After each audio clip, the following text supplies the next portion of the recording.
In this lab, we shall learn about very commonly used elements on web pages, namely hyperlinks, denoted by the A tag, and images, denoted by the img tag.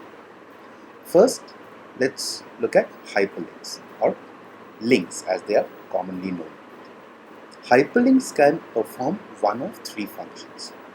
The first function is to navigate to another part of the same web page, right? So by clicking a hyperlink, you can move on to another part of the same web page. The second function a hyperlink can perform is to load another web page or an external page, right?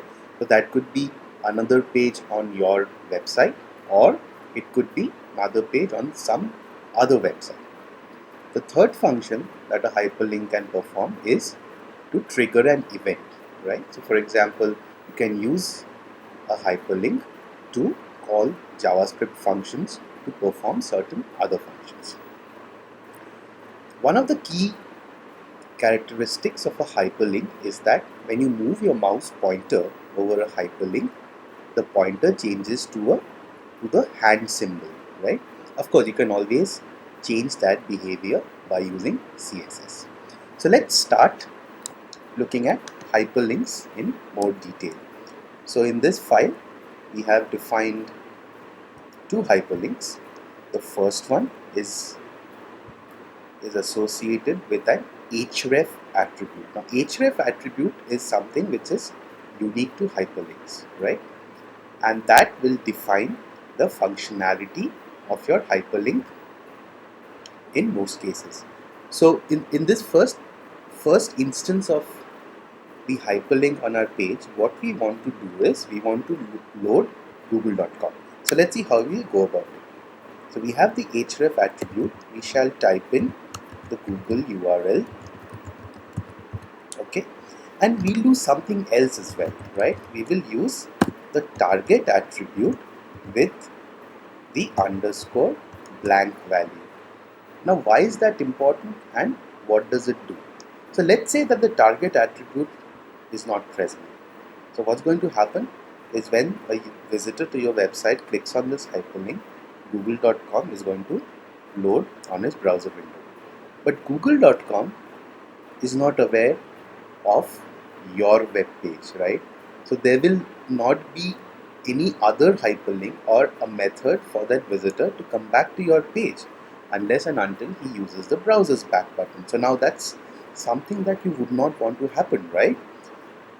If you use target equal to underscore blank as we've done here, what it will do is load google.com on a different browser window or a different browser tab, right? So it's always a good idea whenever you're loading external web pages, or in other words, web pages that are not part of your website, you load them in a separate window, right? So let's save this, okay, and hit preview. Okay, so let's first click the second hyperlink. So what does the second hyperlink do here? So what we've done here, we have the href attribute and we are pointing that href attribute to link dest. So what is link dest here? Link dest is the ID of this particular major heading. So if you click on this, let's do it. So as we see, you are taken directly to that particular content on your web page, on the same web page. However, if we click on let's go to Google website link, so there you go, you're back. The Google web page is loaded on a different browser tab. This is exactly what we wanted. So great so far. Let's now move on to the next step.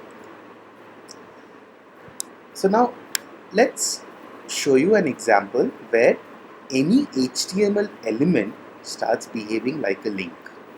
Okay, what we're doing here is we're using advanced concepts of JavaScript. So do not worry if you do not understand how it's happening. We shall cover these concepts in a later module.